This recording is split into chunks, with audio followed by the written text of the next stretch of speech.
Assalamualaikum warahmatullahi wabarakatuh. Alhamdulillah. Nahmaduhu wa nasta'inuhu wa nastaghfiruh. Na'udzu billahi min shururi anfusina wa min sayyiati a'malina. Man yahdihillahu fala mudilla lahu wa man yudlil fala hadiya lahu. أشهد أن لا إله إلا الله وحده لا شريك له وأشهد أن محمدا عبده ورسوله وبعد. Kita sampai 1516. Wa an Abi Abdurrahman, dari Abu Abdurrahman, namanya adalah Bilal bin Haris al-Muzanni. Bilal bin Haris al-Muzanni, bukan Bilal bin Rabah ya. Anna Rasulullah sallallahu alaihi wasallam qala: Inna ar-rajula la yatakallamu bil kalimati. Ada seorang laki-laki, ini termasuk juga perempuan, ada seseorang yang berbicara dengan satu kalimat min ridwanillahi ta'ala, yang mana kalimat tersebut mendatangkan ridha Allah. Mari sholat, mari puasa, jangan makan riba, subhanallah, Allahu Akbar, jangan begitu dosa. Kalimat-kalimat yang bagus, kalimat-kalimat yang mendatangkan ridha Allah. Makana yazunnu an tablugha ma balaghat, dia tidak mengira, dia tidak menyangka kalimat baik yang sederhana, cuman ayo salat, jangan ikut-ikutan, itu judi. Dan betul ya, kalimat sederhana, tidak banyak mengeluarkan energi ya.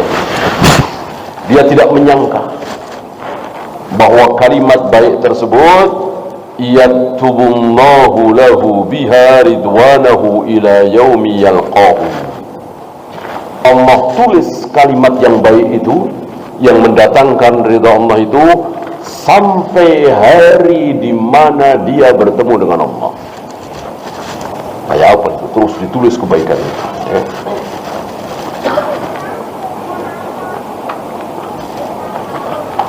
Karena balasan itu memang luar biasa. Balasan Allah itu memang luar biasa. Dan balasan dari sebuah kebaikan ibadah sifatnya apa? Kekal. Sifatnya kekal. Selama-lamanya terus dibalas, terus dibalas. Enggak ada, oh udah habis, oh udah selesai, enggak ada. Seandainya balasan kebaikan pahala itu tidak kekal, tentu akan tiba satu masa di mana penduduk surga tidak boleh menikmati kenikmatan surga lagi, tidak boleh mendapatkan fasilitas surga lagi ya, karena sudah 50 miliar abad misalnya, udah selesai. Nah, tentu begitu kan? Tidak ada riwayat seperti itu ya. Walaupun kebaikan yang dia lakukan di dunia itu cuman syahadat, habis itu sholat 2 rakaat, habis itu mati. Sholat 2 rakaatnya juga bukan sholat wajib. Nah, bisa saja kan orang masuk Islam, habis itu diajarin sholatnya barangkali juga ikut-ikutan, habis itu mati. Dia akan mendapatkan pahala balasan ganjaran dari Allah, dari syahadatnya, dari sholat 2 rakaatnya itu berapa tahun? Total selama-lamanya. Sebab kalau tidak kekal, tentu akan tiba satu hari di mana dia sudah tidak boleh mendapatkan kenikmatan surga atau keluar dari surga. Kan nggak ada dari seperti itu. Ya.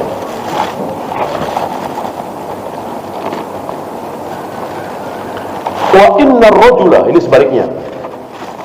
Ada seseorang la yatakallamu bil kalimati, mengucapkan satu kalimat min sukhtillah, yang kalimat itu mendatangkan murka Allah. Ucapan buruk. Sial kamu, gara-gara kamu saya jadi begini. Padahal tidak, ya. Udah nggak usah ke tempat dia. Udah nggak usah datangi undangan itu. Padahal kan wajib. Ya, kalimat-kalimat buruk seperti itu ringan. Dan barangkali sering kita mengucapkan itu, ya. Kita tidak sadar. Maka yadhunnu an tablugha ma balagat, dia tidak mengira dari kalimat buruk yang dia ucapkan dengan kalimat yang enteng itu, yaktubullahu lahu biha sakhatahu ila yaumi yalqahu. Allah tulis keburukan itu sampai dia bertemu dengan Allah. Ya, betapa mengerikan ini.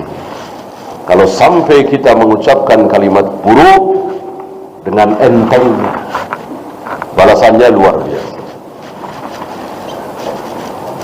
Rawahu Malik, ini jarang, ya, kita mendapatkan rawahu Malik, jarang sekali. Ini hadis riwayat Imam Malik di kitab beliau Al-Muwatta.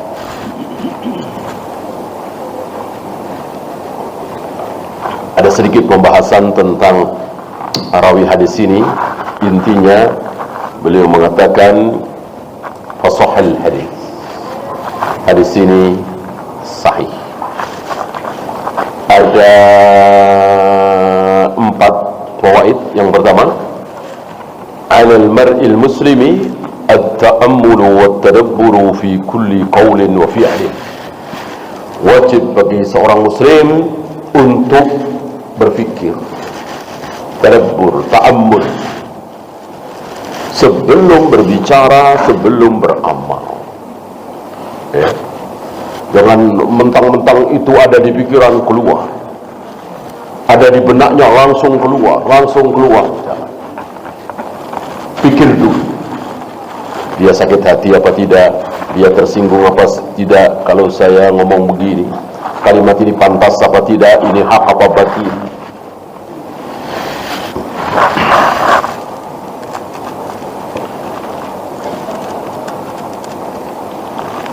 Kemudian al-ghaflatu syadidatu an ghadabil jabbar muwaqqi'atun fin nari wa bi'sal qarar.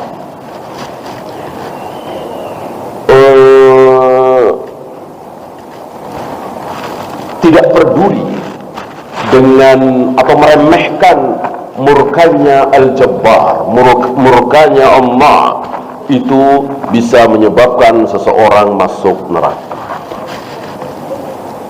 Maka jangan kita meremehkan. Cuman segini. Ya betul dosa, tapi ini kecil. Betul ini tidak baik, tapi ini sepele. Apalagi disertai dengan kesombongan. Salat saya, puasa saya, sedekah saya, jihad saya, baca Al-Quran saya, hafalan saya, cukup untuk menutupi keburukan itu. Ini sombong. Ya. Masih ingat kebaikan-kebaikan, amal-amal kebaikan yang kita lakukan bisa diterima, bisa ditolak, bisa tidak diterima. Salat kita, puasa kita, zakat kita, haji kita bisa diterima oleh Allah, bisa tidak diterima. Adapun berzina, minum khamar, berjudi, berbohong, mencuri, korupsi, pasti dosa. Tidak mungkin enggak. Ini wajib kita sadar.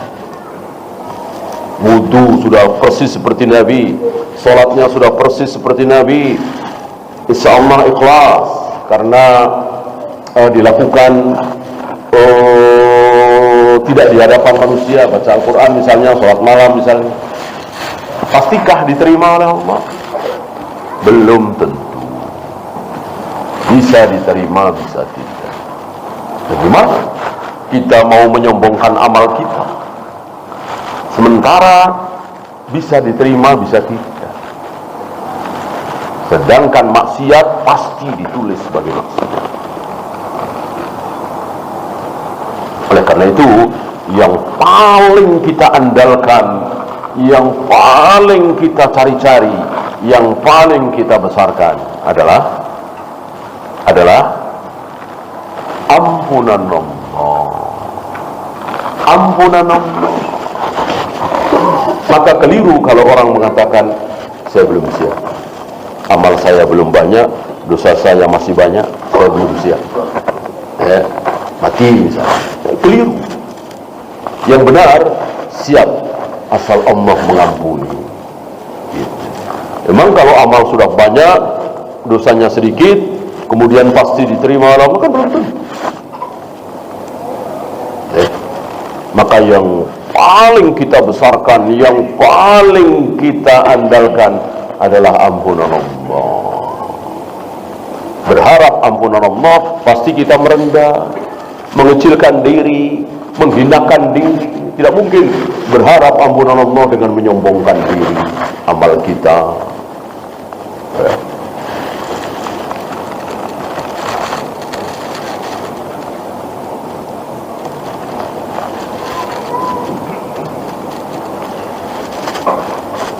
Hurmatut tazallufi lil umara bil kalam li irdaihim. Haram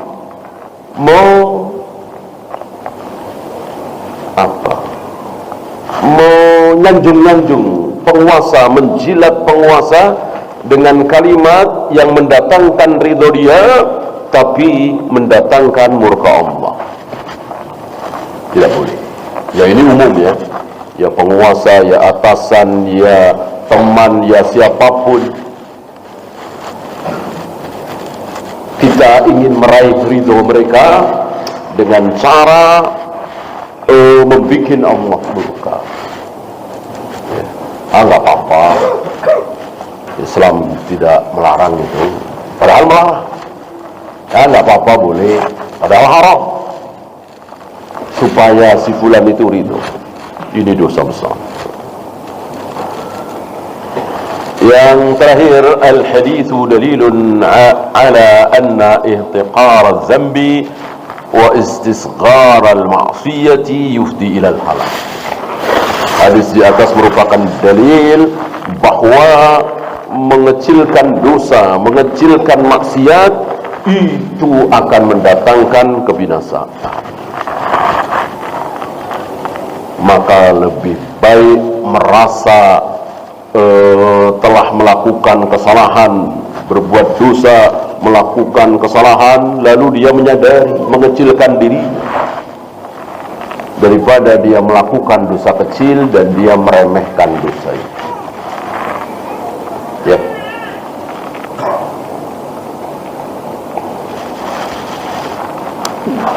Jadi orang munafik kan begitu. Dosa-dosa itu bagi mereka seperti lalat yang hinggap di hadapannya, di hidungnya.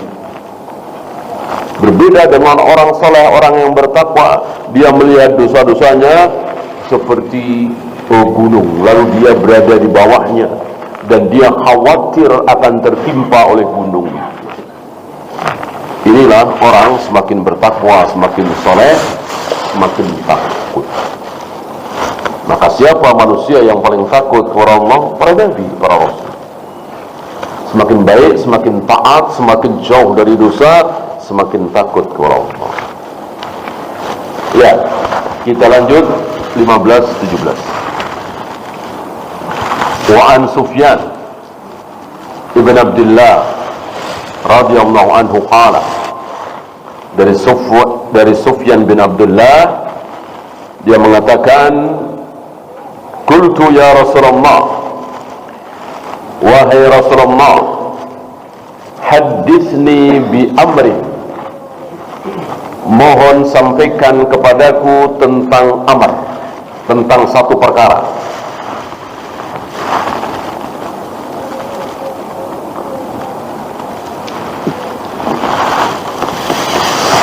Amrin ini bisa perkara, bisa perintah, sama, tetapi jamaknya berbeda. Kalau amrun perkara, jamaknya umur. Kalau amrun perintah, jamaknya awamir. Ya, ini salah satu keunikan bahasa Arab. Mufradnya sama, jamaknya berbeda. Nanti ada lagi jamaknya sama, mufradnya berbeda. Keunikan bahasa Arab. Ada 3 pertanyaan yang berbeda. Jawabnya satu. Apa? Yuqal. Ya. Menarik, luar biasa tentang bahasa Arab. Ya Rasulullah, haditsni bi amrin a'tasimu bihi. Mohon sampaikan kepadaku satu perkara yang aku berpegang teguh dengan perkara itu. Minta nasihat. Nabi menjawab, "Kul, katakan olehmu, Rabbiyallah summastaqim. Rabbku adalah Allah." Kemudian setelah itu istiqomahlah. Istiqomahlah bahwa Tuhanmu betul-betul Allah. Rabbiyallah summastaqim. Qultu, aku bertanya lagi, ya Rasulullah, ma akhwafu ma takhafu alayya. Ya Rasul, apa yang paling engkau takutkan terhadap diriku? Sufyan bin Abdullah merasa banyak bergaul dengan Nabi, mungkin lumayan dekat dengan Nabi, minta petunjuk kepada Nabi, apa yang Nabi takutkan atas dirinya. Ya Rasul, yang paling engkau khawatirkan terhadap diriku itu apa? Fa'akhadha bilisani nafsihi. Lalu Nabi mengambil lisan beliau, ya, atau menunjuk ke lidah beliau dengan mengatakan, hadza, ya, ini, ya. Jadi hal yang sangat ditakutkan, sangat dikhawatirkan oleh Nabi terhadap diri Sufyan bin Abdullah adalah lidah.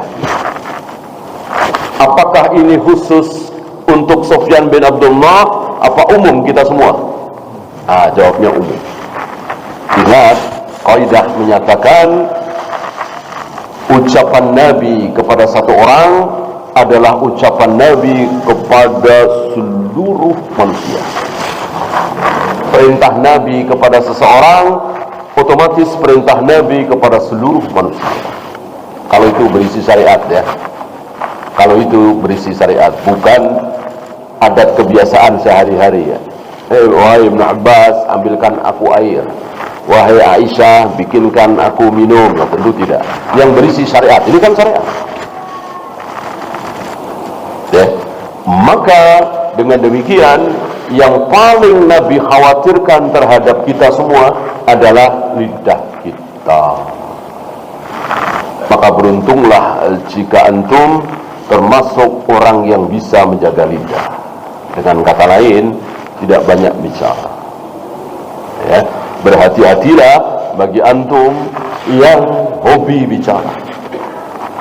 Ngomong, gak bisa-bisa ngomong. Ini berbahaya.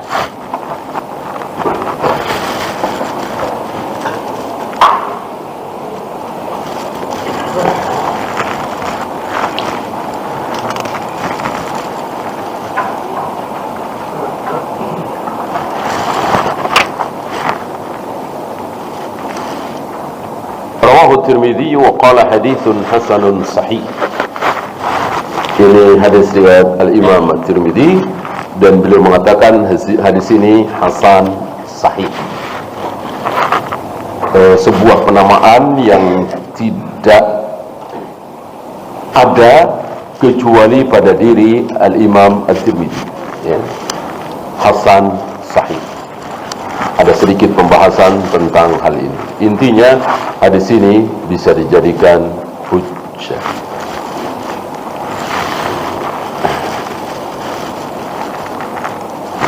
Dan hadis ini termasuk, kata beliau ya, termasuk Jawami'ul Kalim. Masih ingat Jawami'ul Kalim? Jawami'ul Kalim adalah satu di antara lima keistimewaan Nabi dibanding dengan Nabi-Nabi lain. Ada syafaat, ada rahmatan lil alamin, ada rasa ru'ab di hati rasa gentar di hati para musuh. Salah satunya ini Jawami'ul Kalim. Apa Jawami'ul Kalim? Ucapan yang ringkas, padat, sedikit, tapi isinya luas sekali, dalam sekali. Dan ini hanya dimiliki oleh Nabi SAW. Nabi-nabi yang lain tidak, apalagi yang bukan Nabi, ya. Artinya begini, dengan maksud yang sama, Nabi Musa, Nabi Ibrahim, Nabi Ismail dan Nabi-Nabi lain mungkin butuh waktu 1 jam untuk menyampaikan, tapi Rasulullah cukup 5 menit misalnya, atau 7 menit misalnya. Ini Jawami'ul Kalim. Maksudnya sama, isinya sama. Orang lain butuh waktu berjam-jam, bagi beliau cukup beberapa menit. Itu para nabi, para rasul, apalagi kita, ya. Maka baguslah ucapan ketika dia berbicara dan penuh dengan isi. Dan tidak bagus orang yang berbicara 2 menit, 3 menit, 4 menit belum ada isinya, ya. Masih 5 menit, ya, masih apa istilahnya, pembukaan, muqaddimah, ya. Alhamdulillah kita berkumpul di sini pada hari Senin tanggal ini. Orang udah tahu semua hari itu hari Senin tanggal 17, ya. Kenapa tidak langsung isi? Nabi alaihi salatu wassalam selamat dari kalimat-kalimat seperti ini. Yang keluar dari lisan Nabi betul-betul isi semua. Bahasa kita sekarang daging semua, ya. Keluar dari Nabi alaihi salatu wassalam betul-betul luar biasa. Nggak ada yang omong kosong, semuanya isi.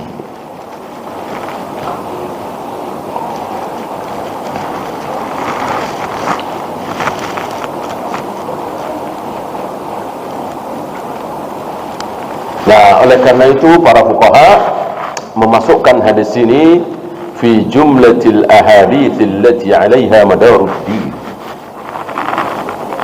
Masuk di dalam hadis-hadis yang merupakan inti dari ajaran agama. Itu harus tahu, ya. Hadis-hadis itu ambil contoh misalnya riwayat Bukhari kan sekitar 7.000 hadis, ya. Itu bisa diringkas menjadi 1.000 misalnya, 700 misalnya. Butuh apa ini? Tentu butuh ilmu untuk meringkas itu, ya. Ya kalau asal meringkas, ya saya juga bisa, antum juga bisa, ya kan? Ambil aja 700 asal-asalan. Tentu tidak salah-salah. Mana yang tidak perlu dibawakan, mana yang perlu dibawakan. Disinilah para imam, salah satunya Imam Nawawi, dari mungkin 1 juta lebih hadis yang beliau ketahui, yang beliau tulis, yang beliau hafal, beliau mengambil 40 atau 42. Dan beliau salah satunya, ya. Artinya yang menulis kitab Arba'in bukan cuma beliau, banyak ulama lain. Cuman yang paling masyhur adalah beliau. Nah, apakah 40 hadis itu beliau ambil asal-asalan? Tentu tidak. Mana yang merupakan inti pokok yang dari hadis itu bisa menjawab ratusan bahkan ribuan pertanyaan. Kan banyak hadis-hadis yang dari satu hadis itu bisa menjawab ratusan pertanyaan.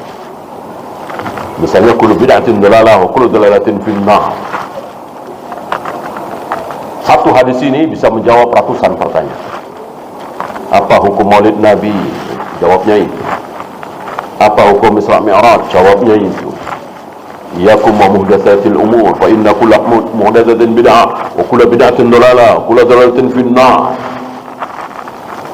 Apa hukum salat nisfu Sa'ban? Nah, jawabannya itu. Ya. Apa hukum walimatus safar? Sebelum berangkat safar? Nah, jawabannya itu. Ya, menjawab ratusan bahkan mungkin ribuan pertanyaan.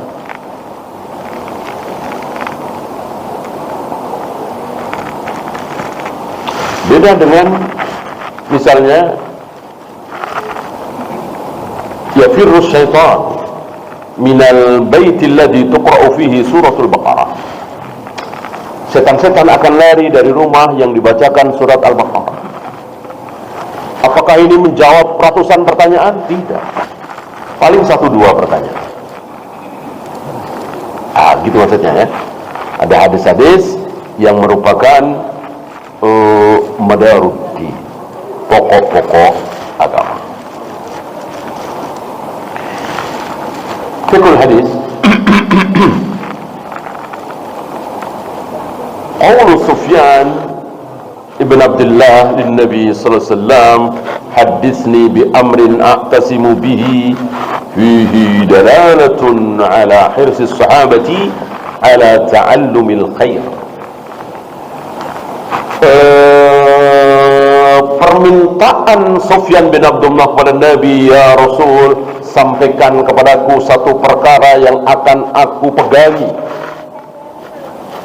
Ucapan ini merupakan dalil bahwa para sahabat begitu hiras, begitu semangat untuk mempelajari kebaikan bi kalamin jami'in, dengan kalimat yang ringkas tapi isinya menyeluruh. Gitu. Dengan permintaan Sufyan, a'tasimu bihi, yang amr itu, yang perkara itu akan aku pakai sebagai pedoman, aku pegang teguh. Ya. Kafin la yahtaju ila ghairihi, yang dengan kalimat itu cukup, tidak butuh yang lain. Inilah para sahabat. Tentu Sufyan bin Abdullah mewakili para sahabat yang lain.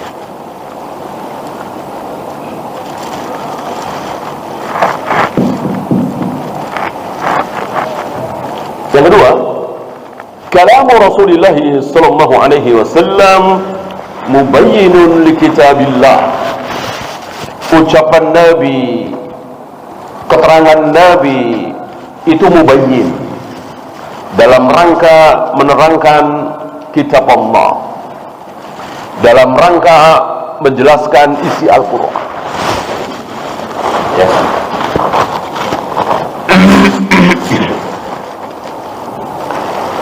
Wa sahlun muyassar, dan itu mudah. Mana ada ucapan Nabi bertele-tele, mana ada ucapan Nabi kesana kemari ngalor ngidul, nggak ada. Ucapan Nabi itu ringkas, padat, mudah difahami. Oleh karena itu para sahabat ketika mengimani tauhid akidah dari lisan Nabi sallallahu alaihi wasallam, tidak ada yang pusing, tidak ada yang capek, tidak ada yang lelah. mudah pembahasan. Nah, sekarang bandingkan dengan firqah-firqah dolal yang belajar tentang tauhid, akidah dengan ilmu kalam. Membahas Allah bersemayam di atas arsy, panjang lebar, berjilid-jilid kitab. Membahas tentang Allah turun ke langit dunia setiap sepertiga malam, berjilid-jilid kitab, melelahkan, capek, nggak ada hasilnya.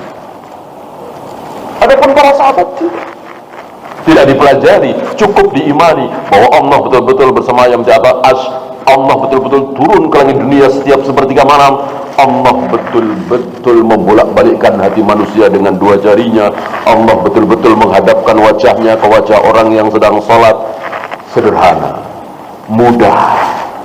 Antum lihat aja kitab-kitab Asy'ariyah, Maturidiyah, Ahlul Kalam, Jabariyah, Mu'tazilah, lelah, pusing. Masih ingat siapa yang menyesal? Ar-Razi. Fakhrul Razi ini tokoh Ahlul Kalam besar, menyesal di akhir hidupnya. Termasuk Al-Ghazali, Imam Ghazali. Melelahkan, gak ada hasilnya. Maka Abu Hasan Asy'ari di akhir kehidupan beliau mengatakan, aku rujuk dengan manhajnya, akidahnya Imam Ahmad. Mudah, jelas, sederhana. Karena apa kata Al-Quran? Sami'na wa ata'na. Apa kata Allah dan Rasulnya tentang sifat-sifat Allah? Sami'na wa ata'na. Mudah.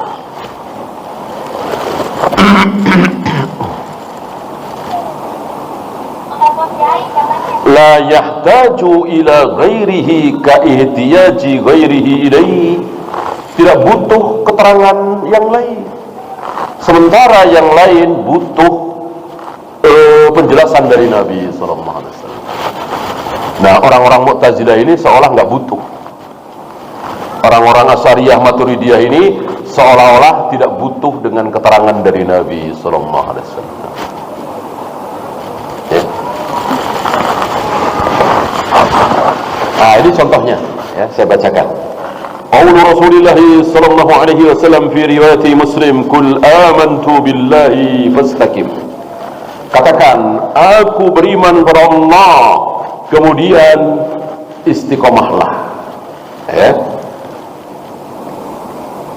Amantu billah thumma istaqim. Kata pakai summa, ya.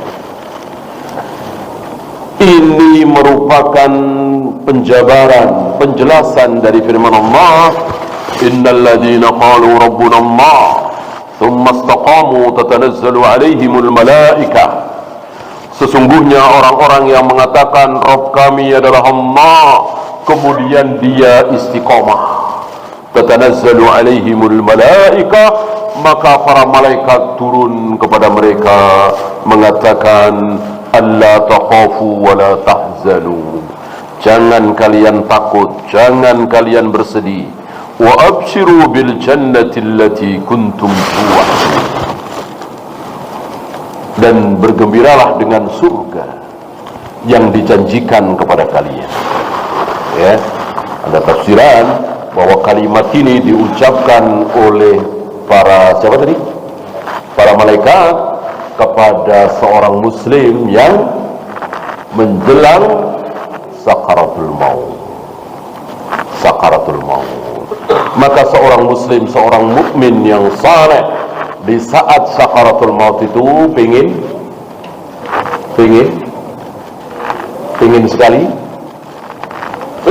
sekali cepat-cepat mati. Ya. Ingin sekali cepat-cepat mati. Alla takhafu wa la tahzanu wa abshiru bil jannati allati kuntum tu'adun. Jangan takut, jangan bersedih. Takut ke depan, sedih ke belakang. Ya. Jangan takut di depan.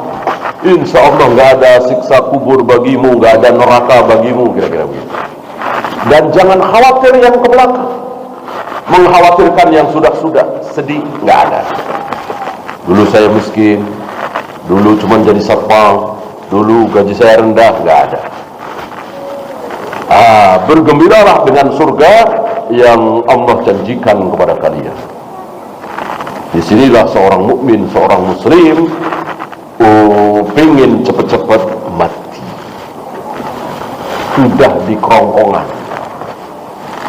Sebaliknya orang-orang kafir ahli maksiat, ketika nyawa sudah di kerongkongan itu ketakutan luar biasa, tidak mau mati, tidak mau bertemu dengan Allah. Disitulah makna dari sabda Nabi alaihi salatu wassalam, man ahabba liqa Allah ahabba Allahu liqa'ahu. Barang siapa yang ingin bertemu Allah, maka Allah pun ingin rindu bertemu dengan dia. Barang siapa yang tidak ingin bertemu dengan Allah, Allah pun gak sudi ketemu dengan dia. Apa maksud ketemu dengan Allah? Mati. Oh, berarti kita suruh berharap mati. Betul. Ketika nyawa sudah di kerongkongan. Adapun sekarang ini nggak boleh. Haram kita berharap mati, minta mati, apalagi berusaha supaya mati. Haram, dosa besar. Ketika nyawa sudah di kerongkongan, justru seorang mukmin, seorang muslim, orang yang saleh pingin cepat-cepat mati, bertemu dengan Allah. Karena bertemu dengan Allah pasti mati. Bukan sholat, keliru. Sholat bukan bertemu dengan Allah, tapi berbisik. Sholat itu berbisik dengan Allah, bukan bertemu. Bertemu dengan Allah, mati.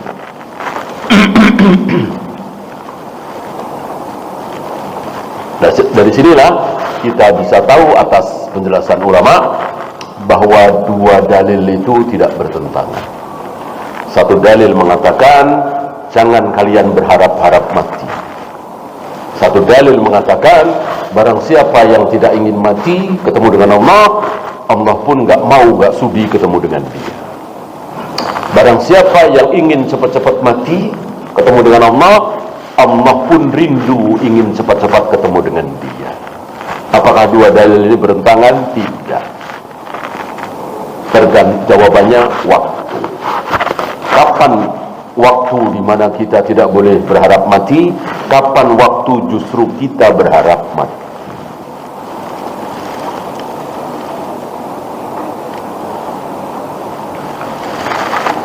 Kemudian al-istiqamatu ilmun wa amal. Istiqamah itu meliputi ilmu dan amal. Jadi ilmu itu istiqamah ya. Antum tahu ilmu yang tidak istiqamah? Belajar dari pagi sampai sore, bahkan sampai malam. Berapa? 5 hari. Habis itu pulang, udah libur setahun. Nah, ini tidak istiqamah. Bukan begitu cari ilmu. Terus, walaupun mungkin sedikit. Tidak baik seperti itu. Ya, kita harus sadar ya, bahwa otak kita kan tidak seperti otaknya Imam Syafi'i misalnya, Imam Bukhari misalnya.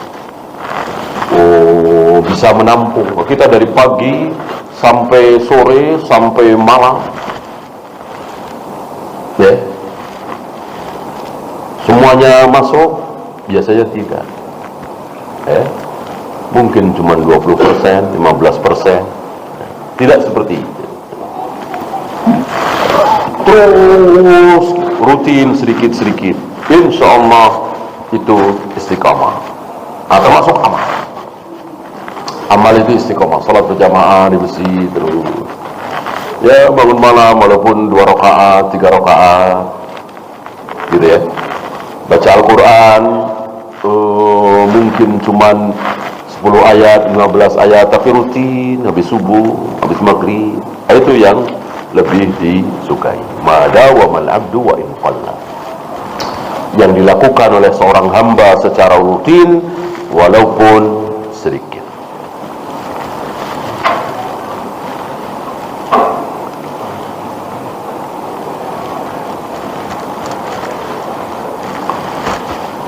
Al-istiqamatu takunu bitauhidillah.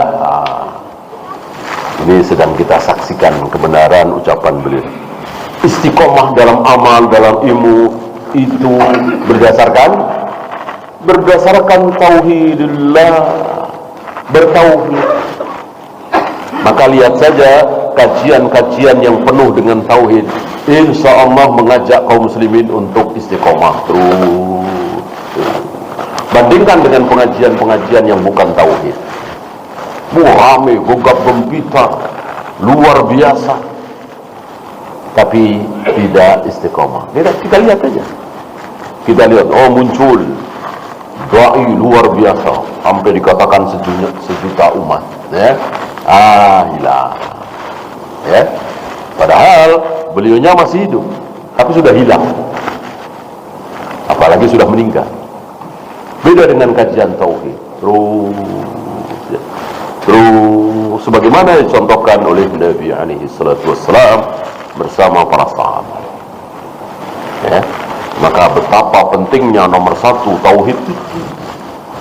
Maka jangan meremehkan kajian-kajian tauhid, walaupun kadang memang membosankan. Itu lagi, karena materinya kan sedikit. Tauhid baik rububiyah, uluhiyah, asma wa sifat kan materinya sedikit. Antum bisa lihat aja kitab-kitab tauhid, tebal-tebal apa tipis-tipis? Tipis sekali. Kitab tauhid, Syarhus sunnah, Usulus sunnah, tipis-tipis. Beda dengan kitab fikih, Majmu' Syarah Muhadzab berapa jilid itu, Al-Muhalla berapa jilid itu. Kitab tauhid tipis-tipis, materinya memang sedikit. Kalau agak tebal kan syarahnya. Yang tipis itu, yang materinya sedikit itu, Allah beri waktu pada Nabi alaihi salatu wassalam untuk mengajarkan tauhid berapa tahun? 13 tahun. 13 tahun di Mekah kan, belum ada wudu, belum ada salat, belum ada saum. Ya, salat beberapa bulan sebelum hijrah, ya. Saum, haji, apalagi jihad, semuanya di Madinah. Nah, justru yang banyak sekali malah Nabi dikasih waktu cuman 10 tahun. Kan beliau 23 tahun, ya. Nah, 13 tahun pertama dihabiskan hanya untuk tauhid. Berarti nggak mungkin nggak diulang-ulang, kan? Diulang lagi. Walillahil hamd, para sahabat tidak bosan.